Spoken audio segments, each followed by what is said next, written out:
अब इस प्रसंग में ध्यान से सुनिए। एक ने प्रणाम नहीं किया तो हाथी बना, एक ने प्रणाम किया तो मगर बना। अब बोलो प्रणाम करें कि ना करें? प्रणाम जरूर करना चाहिए। अहंकार मिटाने के लिए प्रणाम करना जरूरी है। कई प्रकार से प्रणाम किया जाए। वैसे तो सर्वोत्तम है साष्टांग प्रणाम। लेट करके दोनों हाथ बिल्कुल आगे करके जो प्रणाम किया जाता है उसको दंडवत कहा जाता है। दंड कहते हैं लकड़ी को। लकड़ी जैसे सीधे गिरती है ऐसे ही सीधे भगवान के चरणों में लेट जाओ, यह है दंडवत प्रणाम। इसको कहते हैं साष्टांग प्रणाम। 8 अंगों के साथ प्रणाम करना। गुरु और गोविंद को साष्टांग प्रणाम ही करना चाहिए। माताओं को नहीं करना चाहिए साष्टांग प्रणाम, पुरुषों को करना चाहिए। माताओं को तो घुटना टेक करके धरती पर से रख करके प्रणाम कर सकती हैं। दूसरी बात, हम लोग अब विकसित हो गए, तरक्की पा गए, तो साष्टांग तो खत्म हो गई।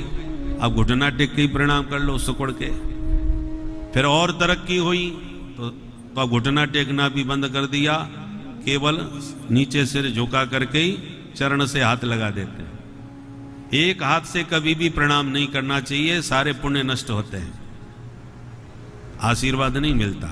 प्रणाम हमेशा दोनों हाथ से करना चाहिए, और दोनों हाथ से भी सीधे प्रणाम नहीं किया जाता ऐसे, क्योंकि आपका दाहिना हाथ प्रणाम करने वाले के दाएं पैर पर होना चाहिए और आपका बायां हाथ उनके बाएं चरण से होना चाहिए। अब सामने वाला यदि सीधा खड़ा है और तुम उसको ऐसे प्रणाम करोगे तो आपका दाहिना हाथ और उसका बायां पैर होगा। इसलिए प्रणाम हमेशा यूं करके करना चाहिए, तभी आपका दाहिना हाथ दाहिने पैर पर और बायां हाथ बाएं पैर पर स्पर्श करेगा। और चरणों के नाखून का स्पर्श प्रणाम करते समय करना चाहिए, हाथ इस प्रकार से मोड़कर, तब वो सही ढंग से प्रणाम होगा। तो पहले साष्टांग हुआ, फिर सिकुड़ के हुआ, और फिर दोनों हाथ से हुआ। अब तो दोनों हाथ भी कौन चला, एक ही हाथ से बस छू लेते हैं। चरणों से भी अब हाथ नहीं लगता, केवल घुटनों से स्पर्श कर लेते हैं। यहां तक फिर भी गनीमत थी, अब तो घुटनों का भी स्पर्श खत्म हो गया, केवल दूर से ही हाथ हिला देते हैं। हाय हाय बाय बाय, हो गई छुट्टी। बोलो राधे राधे।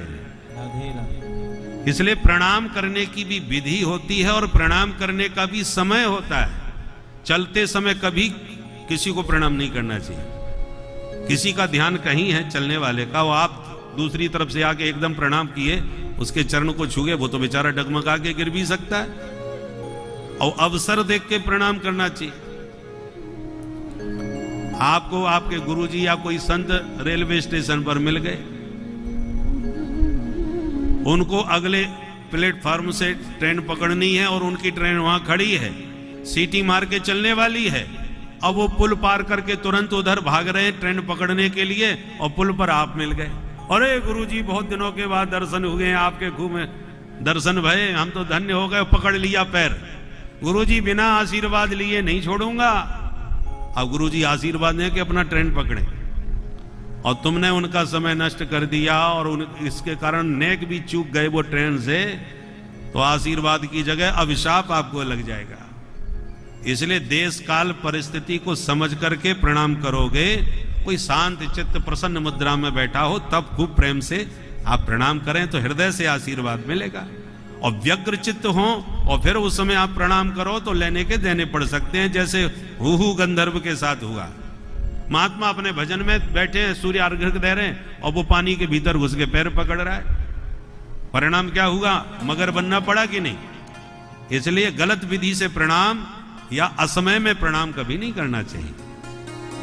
कुछ माताएं प्रेम, माताओं के भीतर प्रेम स्नेह विशेष होता है, अनुराग होता है, इसमें कोई संदेह नहीं। पर ग्रामीण अंचलों में तो मंच पर गुरु जी, हमने स्वयं भुक्तभोगी हैं इसलिए अनुभव बता रहे हैं कि मंच पर यदि उन्होंने कहा महाराज जी तनिक इधर आ जाओ, चरण छूने हैं, और आप नहीं आए तो आपकी धोती पकड़ के खींच लेंगे। महाराज इधर तो आओ, महाराज चरण तो छुआ लो। अब बताओ ऐसे कोई पैर पकड़े तो आशीर्वाद निकलेगा भला? बोलो राधे राधे। राधे राधे। इसलिए दोनों ही स्थापित थे, प्रणाम की विधि के विपरीत होने के कारण और दोनों ही आज भगवान की कृपा से मुक्त हो गए। बोल भक्त वत्सल भगवान की जय।